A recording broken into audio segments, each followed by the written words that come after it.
हार के लिए उनके खिलाफ कार्रवाई होनी चाहिए। होनी चाहिए। कौन लोग? पार्टी जांच करेगी। आपको लगता है कोई है हार का जिम्मेवार? मेरे को क्या पता, कोई अगर किसी को होगा शिकायत तो पार्टी में जाएगी, कमेटी बनेगी पार्टी की, पूरी होता है। इसमें तो एक प्रथा है पार्टी। हुड्डा साहब, ये तीसरा चुनाव है जो देखा गया है कि छत्तीसगढ़, मध्य प्रदेश और हरियाणा जीती हुई बाजी आपके हाथ से, कांग्रेस के हाथ से निकल जाती है। क्या आपको क्या लगता है कि इसका अध्ययन होना चाहिए? क्या ये आप लोग भी अध्ययन करो इसका। सर एक आखिरी सवाल सर, इस चुनाव में आप लोग भी अध्ययन करो। सर, इंडिया गठबंधन इस चुनाव में एकजुट नहीं रह पाया। आम आदमी पार्टी के साथ आप लोगों की बातचीत चली, जो बन नहीं पाई बात, समाजवादी पार्टी के साथ गठबंधन की बात नहीं हुई। क्या मानते हैं? ये आपको हमारी बात क्या पता, गठबंधन समाजवादी के साथ कोई बात ही नहीं चली हमारी, ना उन्होंने कहा कभी, ना बात है। पार्टी ने कहा कि अगर अलायंस होता हमारा तो ये परिणाम नहीं आता। आम आदमी चला था, हमने ऑफर किए थे, लेकिन आपने देखा क्या परफॉर्मेंस क्या थी। उस कमी की वजह से क्या ये परिणाम आया? अरे नहीं, ये क्या अलायंस की बात है, नहीं हमारे वो हुआ। सर इसी से एक जुड़ा, सर इसी से एक मिनट में सीपीएम ने मांगी सीट हमने दे दी। अगर आम आदमी पार्टी भी अपने उसके हिसाब से मांगती, जो ड्यू था उसका हम जरूर देते। हमने तो ऑफर किया था, बस हो हमारी पद काम कर रहा था। कोई लीडर 6 दिन के लिए प्रचार करने नहीं जाता है, कोई लीडर दिल्ली में बैठ के केवल इंटरव्यू करता है। वो उस तरह नहीं, कांग्रेस एकजुट थी। ये तो आप लोगों की बात कहानी थी। अब बीजेपी का तो आप देख रहे नहीं, विद साहब कहीं घर से नहीं निकले, रामविलास जी शर्मा जी टिकट काट दी गई थी, वो तो अलग बात है। देखो, कोई भी प्रजातांत्रिक पार्टी होगी, लोकतांत्रिक पार्टी होगी, मतभेद स्वाभाविक हो सकते हैं, लेकिन मनभेद किसी का नहीं था। साहब, कुमारी शैलजा ने आज सवाल उठाया है कि प्रॉपर कोऑर्डिनेशन नहीं था, तालमेल नहीं रखा गया था प्रॉपर। कुमारी शैलजा ने कहा है कोऑर्डिनेशन रखना किसका काम है? सबका काम है कोऑर्डिनेशन। कौन सा कोऑर्डिनेशन का मतलब की बात जब आप कर रहे हैं तो क्या आप ईवीएम की ओर इशारा कर रहे हैं? क्योंकि आपकी पार्टी ने कहा कि स्लो रिजल्ट जो है वो अनाउंस किए जा रहे नहीं, थे। कुछ ना कुछ है ना, जब इस बात की वो करेंगे। शिकायतें मिली हैं हमारे को कि भाई बैटरी की कहीं 99% बैटरी थी, कहीं 70% थी, सबकी शिकायतें उम्मीदवारों ने दी हैं, तो सारी हम उनका करेंगे। हुड्डा साहब, एक जो बात कही जा रही है एनालिसिस के तौर पे कि जो जाट और नॉन जाट में ये चुनाव बट गया और नॉन जाट वोटों का कंसोलिडेशन, पोलराइजेशन हुआ बीजेपी के पक्ष में, इस पर आप ऐसा कुछ नहीं है। ये आप लोगों के यहाँ कोई जात पात का नहीं, कांग्रेस की राजनीति है, कांग्रेस की स्पष्ट नीति है, न जात पे न हाथ पे मौल लगेगी हाथ। हुड्डा साहब, अब आपके पास क्या ऑप्शन बचता है? अब तो नतीजे सामने हैं, अब ऑप्शन आपके पास क्या बचता है? क्या करने वाले आगे? आगे क्या करने वाले हैं? प्रजातंत्र है, जहाँ लोगों ने जो फैसला होगा वो स्वीकार करेंगे हम, लेकिन जो है कहाँ कुछ रही है तंत्र में, कहाँ कुछ हुआ, उसकी जरूर हम। भूपेंद्र सर, ईवीएम को लेकर लोकसभा चुनाव में भी तमाम सवाल खड़े हुए थे।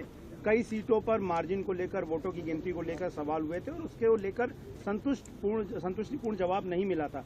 अभी जिस तरह के सवाल उठ रहे हैं 99% और 66% वाला, जहाँ पर नई ईवीएम्स का इस्तेमाल हुआ, बता चुके हो आपको, लेकर किस तरीके से बता चुका मैंने। रिप्रेजेंटेशन वो AICC में जयराम ने कहा है, वो करेंगे बात। जयराम जी ने कहा है कि जाएंगे, जयराम जी ने कहा है कि इस रिजल्ट को कांग्रेस स्वीकार नहीं करेगी। तंत्र एक अलग चीज होती है, तंत्र का कितना रोल है इसकी जांच करेंगे हम, क्योंकि बहुत सारी सीटें थोड़ी थोड़ी वोटर से आ रहे हैं, थोड़ी वोटर से आ रहे हैं, और कई जगह से शिकायतें भी मिली हैं, कहीं बैटरी की शिकायत मिली है, कोई मिली है, और जिस प्रकार से लोडिंग हुई है, मतलब डिले वो हुई है, उसके हिसाब से भी है। लेकिन नहीं आओ, वो हमारे जो है AICC वाले इलेक्शन कमीशन मिलेंगे, सारी बात कहेंगे, लेकिन इसमें कोई दो राय नहीं, आश्चर्यचकित हुई। आपने एक तंत्र की बात कही, लेकिन एक कांग्रेस के अंदर भी एक तंत्र काम कर रहा था। कोई लीडर 6 दिन के लिए प्रचार करने नहीं जाता है, कोई लीडर दिल्ली में बैठ के केवल इंटरव्यू करता है। वो उस तंत्र नहीं, कांग्रेस एकजुट थी।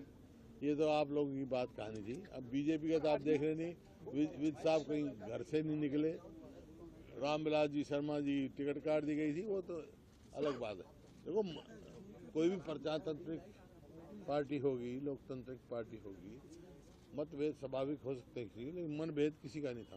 साहब, कुमारी शैलजा ने आज सवाल उठाया है कि प्रॉपर कोऑर्डिनेशन नहीं था, तालमेल नहीं रखा गया था प्रॉपर। कुमारी शैलजा ने कहा है कोऑर्डिनेशन रखना किसका काम है?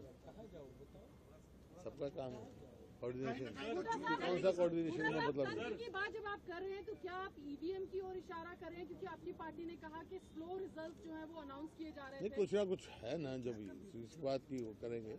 शिकायतें मिली हैं हमारे को कि भाई बैटरी की कहीं 99% बैटरी थी, कहीं 70% थी, इस किस्म की शिकायतें उम्मीदवारों ने दी हैं, वो सारी हम उनका करेंगे। बूढ़ा साहब, एक जो बात कही जा रही है एनालिसिस के तौर पे कि जो जाट और नॉन जाट में ये चुनाव बट गया और नॉन जाट वोटों का कंसोलिडेशन, पोलराइजेशन हुआ बीजेपी के पक्ष में, इस पर आप क्या ऐसा कहेंगे? कुछ नहीं है, ये आप लोगों के यहाँ कोई जात पात का नहीं, कांग्रेस की राजनीति है, कांग्रेस की स्पष्ट नीति है, न जात पे न हाथ पे मौल लगेगी हाथ।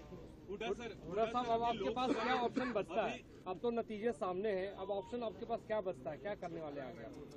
आगे क्या करने वाले हैं? प्रजातंत्र है, जहाँ लोगों ने जो फैसला होगा वो स्वीकार करेंगे हम, लेकिन जो है कहाँ कुछ रही है तंत्र में, कहाँ कुछ हुआ, उसकी जरूर हम। भूपेंद्र सर ईवीएम को लेकर लोकसभा चुनाव में भी तमाम सवाल खड़े हुए थे। कई सीटों पर मार्जिन को लेकर, वोटों की गिनती को लेकर सवाल हुए थे और उसके लेकर संतुष्टिपूर्ण जवाब नहीं मिला था। अभी जिस तरह के सवाल उठ रहे हैं 99% और 66% वाला, जहाँ पर नई ईवीएम्स का इस्तेमाल हुआ, बता चुके हो आपको, इनको लेकर किस तरीके से बता चुका मैंने। रिप्रेजेंटेशन वो AICC में जयराम ने कहा है, वो करेंगे बात। जयराम जी ने कहा है कि आज जाएंगे। जयराम जी ने कहा है कि इस रिजल्ट को कांग्रेस स्वीकार नहीं करेगी।